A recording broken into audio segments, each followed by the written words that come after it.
계속해서 사건, 사고 소식 짚어보도록 하겠습니다. 권상희 평론가님 나오셨습니다. 안녕하십니까? 안녕하세요. 자, 오늘 한글날이니까 한글과 관련된 내용부터 한번 좀 짚어보도록 하겠습니다.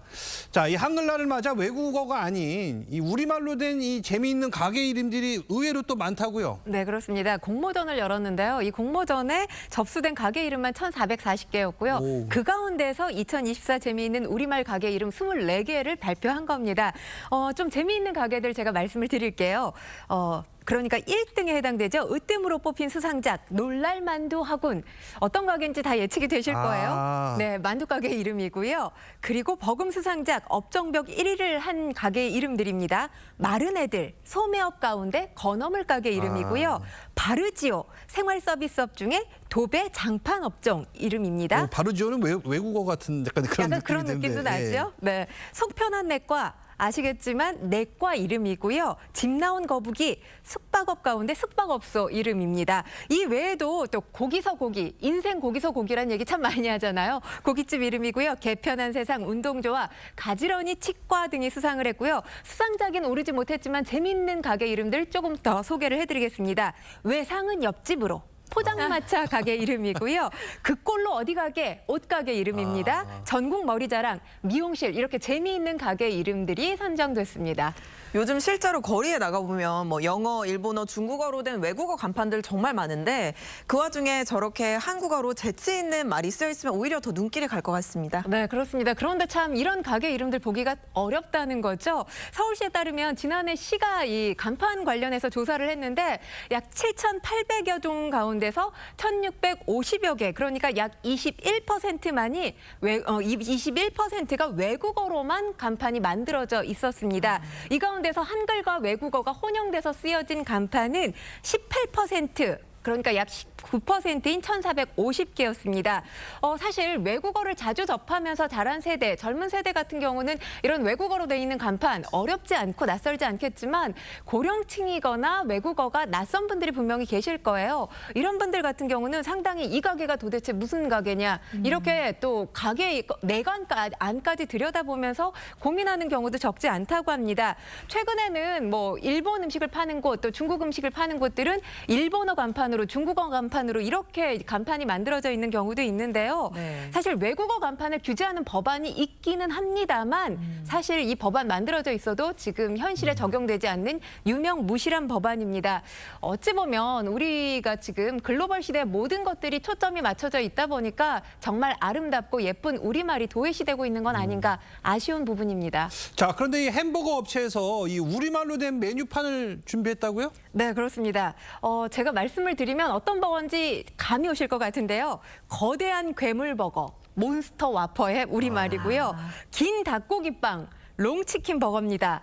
검은 단물, 음료예요. 우리가 자주 마시는 콜라를 우리말로 바꾼 겁니다. 한 이 햄버거 업체가 국내 400여 곳 매장에서 우리말로 된 전자 메뉴판을 선보여서 온라인을 지금 뜨겁게 달구고 있는데요. 이런 제안을 한 것도 역시 아까 리포트에서 보셨다시피 어린 초등학교 학생들이에요. 수원에 있는 한 초등학교 학생들이 이런 제안을 했고 이 업체가 이걸 받아들여서 캠페인을 확대한 상황입니다. 그러다 보니까 근데 이 이름이 조금 길게 쓰였으면 좋겠는데 10월 7일부터 오늘까지만 쓴다고 해요. 네티즌들 반응 굉장히 뜨겁습니다. 네, 이런 가운데요. 요즘 학생들이 문해력이 굉장히 떨어진다. 이런 지적이 많이 나오던데요. 문해력 논란 사실 잊을만 하면 계속해서 제기되고 있는 논란 가운데 하나죠. 관련해서 초중고 교사들을 대상으로 조사를 했는데 학생의 문해력 과거에 비해서 어떠냐 이런 질문을 교사들에게 했다고 합니다. 그런데 응답한 교사들의 약 92%가 저하됐다 이렇게 대답을 했다고 하는데요. 관련한 예를 조금 들어서 말씀을 드릴게요. 금일하면 금요일이 아니라 오늘이잖아요. 근데 금요일로 착각한 학생들 많고요. 왕복 3회라는 말에서 왕복을 의미하는 단어. 그러니까 사실 왕복이란 말의 뜻을 모르는 학생들도 있었고 족보를 족발, 보쌈, 세트로 알고 있는 학생, 또 이부자리를 별자리로 알고 있는 학생도 있었다고 합니다.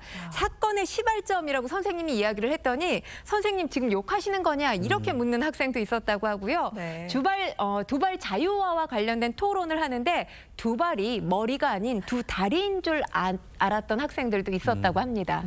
자, 그런데 지금 이 논란이 되고 있는 이런 단어들을 모른다고 해서 이 문해력이 부족하다 이렇게 또 단정 줄 수 없다고 전문가가 지적하고 있습니다. 들어보시죠. 중요한 것은 지금 이야기했던 이부자리나 두발자유화 이런 단어들은 현재 일상에서 많이 쓰지 않는 단어들이잖아요. 사실 아이들이 두발자유화라는 말을 알 거다라고 생각하는 게 어른들의 문제가 아닐까. 이거를 또 한번 생각해 봐야 되지 않을까 생각합니다. 네, 그러니까 무조건 아이들 탓만 할 건 아니다. 이런 지적인 것 같아요. 네, 그렇습니다. 그러니까 아이들이 지금 어휘력이 부족한 거지 어휘력 부족이 문해력이 부족한 거다. 이렇게 단정 지어서 얘기할 수 없다는 거고요. 지금 보셔서 아시겠지만 단어라는 게 시간이 지남에 따라서 새로 생기는 것도 있고 또 없어지는 것도 있다는 거죠. 그렇기 때문에 어른들이 상식 수준에서 아는 단어를 아이들이 왜 모르냐 이렇게 생각하는 것도 문제가 있다라는 지적입니다. 사실 성인 전체 이 독서율 평균이 43%거든요. 이건 달리 말하면 성인 10명 가운데 6명은 1년에 책을 한 권도 읽지 않는다는 의미입니다. 어른들부터 책 읽는 모습을 보여야 아이들의 문해력 논란 이것도 극복할 수 있지 않을까라는 생각해봅니다. 알겠습니다. 자, 계속해서 다음 소식도 한번 살펴보도록 하겠습니다.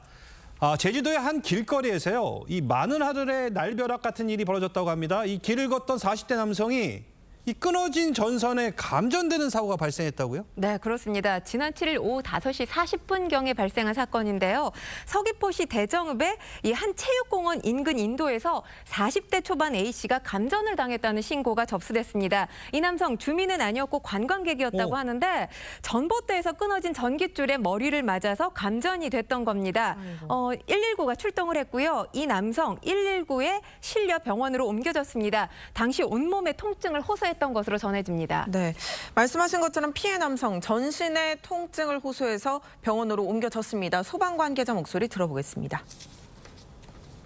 전깃줄이 끊어져 있고 사람이 감전된 상태다라고 신고돼 있어요. 다리 쪽 아파하는 상태였어요. 머리 쪽이랑.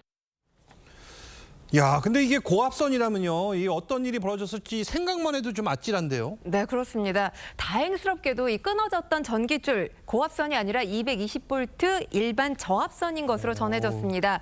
이 남성 발가락 등에 2도 화상을 입었다고 하는데 고압선이었다면 자칫 목숨을 잃었을 가능성도 배제할 수 없었다는 거죠.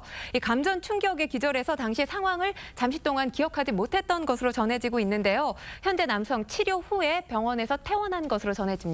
네, 정말 자칫 큰 사고로 이어질 뻔했습니다. 그렇다면 원인은 뭘지 알아야 할 텐데요. 한 전 관계자 이야기 들어보겠습니다.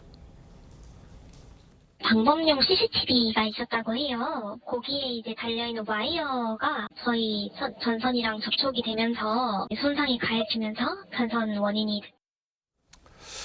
자, 지금 뭐 방범용 CCTV 때문에 전선이 끊어진 걸로 추정되고는 있지만 아직 뭐 정확한 원인은 지금 조사 중에 있다고요? 네, 도청 측과 경찰 정확한 사고 원인 지금 조사하고 있는 상황인데요.